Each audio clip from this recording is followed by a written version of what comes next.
Okay, so this is a really complex restructuring. Now, it's quite difficult to understand it all, but there are many partners in this. If I can try, I can tell you what I can tell you, and there's some things I cannot tell you, obviously, because we're a public company and we have shareholders.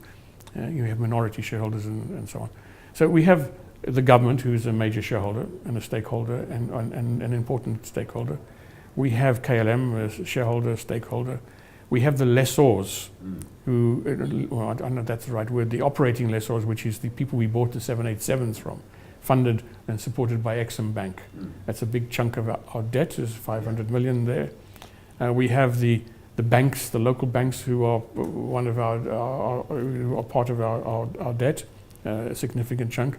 And then we have some smaller operating lessors of the Embraers and things like that. So all of them, we need to bring all of them together and get all of them to agree on a restructuring of that debt.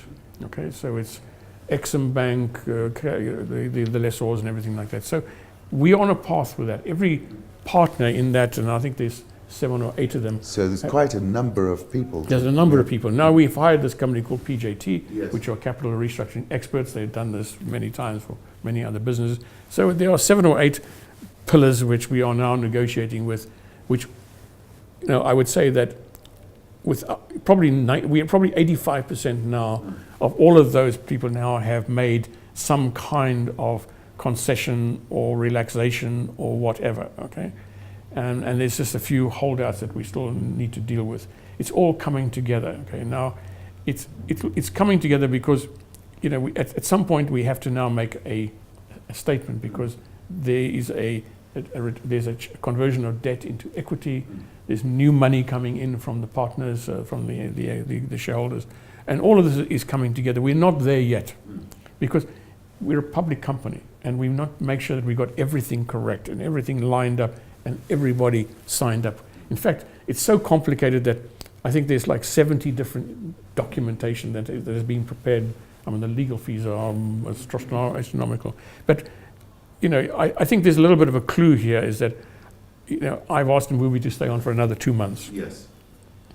Look, when I came on board, this thing was going to be done in December. Then it was done in March. I think now we're on the end track now. We're there.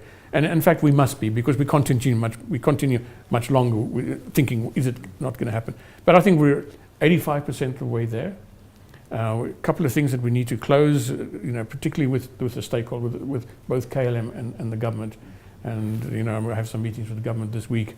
They've been very, very supportive. But I think that's about all I can tell you now.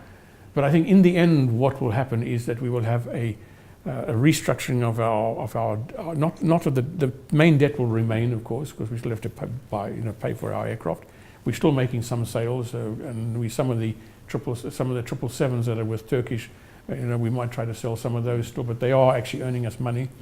But in the end, the debt will be maybe reduced by some 1 or 2 aircraft.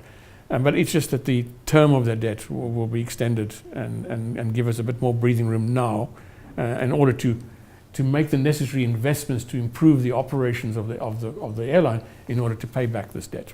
So that's what we need to do. So we need more cushion right now. When you're going hand to mouth all the time with your suppliers and your banks, from on a everyday or 30-day basis, you've got to, it's difficult to invest in the improvement of the airline. Like, for instance, I would like to improve the food, yes, on business class, for example, all the food, but it takes investment.